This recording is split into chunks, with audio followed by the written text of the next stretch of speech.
Hi, it's Diana, here to explore the intersection of food and literature. So glad you could join me. The story is still Tobias Wolff's Hunters in the Snow, and I'm doing a couple of things different. One, I'm in another different space. This is my dad's shop. I'm at my parents' house, so I'm in his shop. I thought it would be a good place to film. And another thing that makes that is another reason that there's a difference, which is the difference is I'm going straight to the analysis, and I'll do food next week. And that's because I'm not in my kitchen with my stuff. So instead of trying to work around that, I thought, you know what, just go to the analysis. So last we left reading Hunters in the Snow, and it's a story, as I talked, it was just last week, it not have been last week. I've a little bit lost time, so I'm kind of, I didn't want to bring it up because, like I'm saying, like, I came to my parents' house a little over a week ago because my mom was in hospice, and she died, and we did have a funeral, and I'm a little bit lost in time. I don't know how long ago I posted. I've been trying to not miss, but I'm disjointed. I'm not disjointed, I'm just, like I said, I'm kind of floating in time. I don't want to not do the video though. But that's why I also am kind of scattered. Maybe this wouldn't have been the story I would have chosen for this particular period in my life, but the die has been cast. I chose this story. I'm going to continue with this story, and I actually love it. It's a little, like, I think I said this last time, it's kind of sick.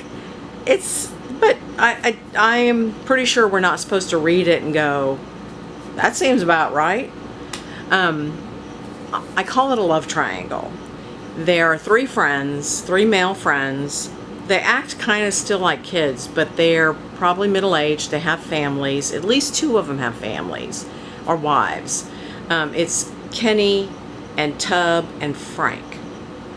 And in this story, the way it's told, in my head, Tub and Frank have been friends for a very long time. And Kenny has been added to the group, but I don't know that. I don't think there's evidence of that necessarily in the story, but it's the feeling I get. And maybe the alliances have changed, because at the beginning of the story, Kenny and Frank have a secret. Actually, Frank has a secret that he has shared with Kenny, and the secret is so very disturbing, that he's in love with the babysitter and thinks the babysitter has got all the answers. Okay, but that's the story. That's the secret he has with Kenny. And Kenny, you can tell, is not a good steward of the secret. He uses it more like a weapon. He shoots out information every now and then, not just to make Frank uncomfortable, but to show Tub he's on the outs. Like, what about that babysitter, Frank? And that way Frank is uncomfortable and Tub knows he's not in on it. Now Tub has a secret, and his secret is he's overweight, and he keeps saying that he has gland issues. And his secret is he does not have gland issues. He's an eating problem. He overeats, and like in a little unhealthy way. Kenny does have a secret too. So at the beginning, Tub does not share his secret with either of the other two men, and he's on the outs.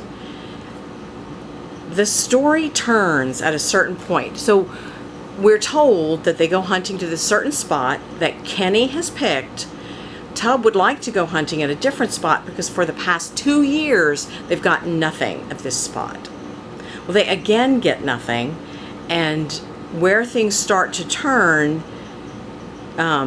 Kenny blames Tub for their lack of hunting success. And at some point, he leaves Tub and I might not be getting it exactly right in order. When he leaves Tub and Frank alone together, Tub confronts Frank. We used to be friends. You used to stick up for me. Now I don't even know what's going on in your life. What's this with the babysitter? They don't reconcile there. And then Kenny comes out. And this is when Kenny has his secret, but we don't know yet. And eventually, we did the story last time, Kenny kills the dog, and then in a way that makes Tub then shoots Kenny, because it looks like Kenny's going to shoot him. As the story progresses, we find out Tub shares his secret with Kenny. No, not with Kenny. With Frank, and Frank shares his secret with Tub. So now the triangle is shifting. Kenny is literally out in the cold. He's in the bed of the truck. He's been shot. He's dying. And oh my God, they killed Kenny. And the two men are rebonding. And again, it's really disturbing, but Frank shares his love for the babysitter, says, you must think I'm disgusting. Tub says, no, I don't. He's like, well, you should. And Tub said, Frank, for me, if you're a friend, that means you have somebody by your side forever, no matter what. And then he shares his secret with Frank. I don't have a gland problem. I just eat too much. And then Frank takes him in and gives him he orders 4 big plates of pancakes and makes Tub eat them. Not like, you will eat these. He's like, no, it gives him permission. Permission to feed his secret, to own his secret, to overeat, to just embrace it. Embrace it, Tub. Don't even wipe your mouth. Load on the butter. Load on the syrup. Dig in. And Tub does. And then he says, I'm full. And, we can take this symbolically. I've filled up on pancakes, but I've filled up on our friendship. We're back in line, buddy. I'm going to be there with you to walk by you through this babysitter stuff. You're going to be with me to walk through this overeating stuff. We accept each other. I'm full. And that's what the pancakes to me are.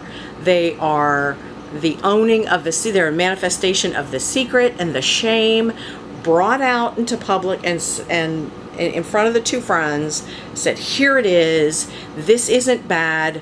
Indulge. Embrace your shame, this shame activity. No more shame. Accept it. It makes you full. In the creepiness, that's kind of beautiful. Like friends accepting each other's grossness. I don't know what else to say. And saying, no shame. No shame. This is who you are. You're my friend. I'm going to help you eat all. No, I'm not going to help you eat all. I'm going to order the pancakes for you.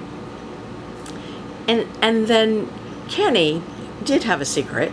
And his secret was that the farmer asked him to please shoot the dog because the dog was suffering and the farmer just couldn't make himself do it. So he, please, would y'all put my dog out of its misery?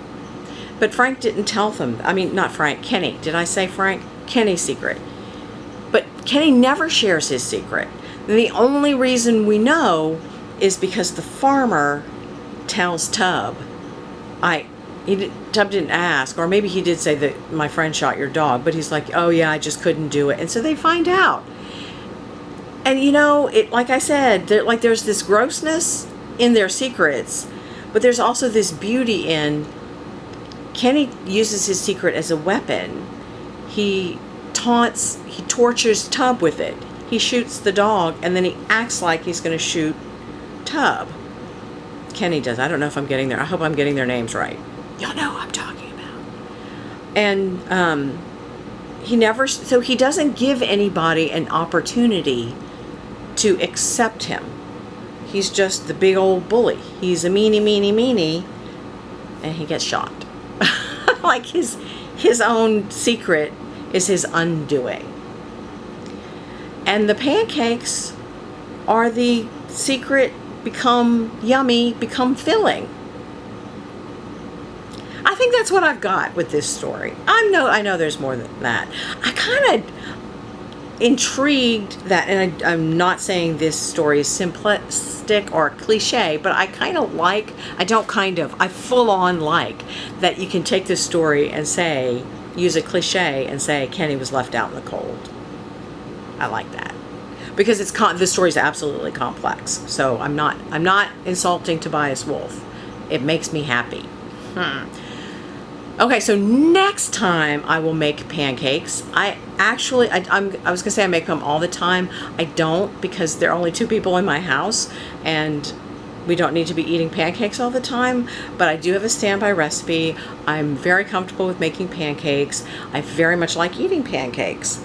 So next time, pancakes. And we can share our secrets. Okay, we're not gonna do that. Bye. Oh, if you like it, man, and subscribe, share, do all the things. See y'all next time.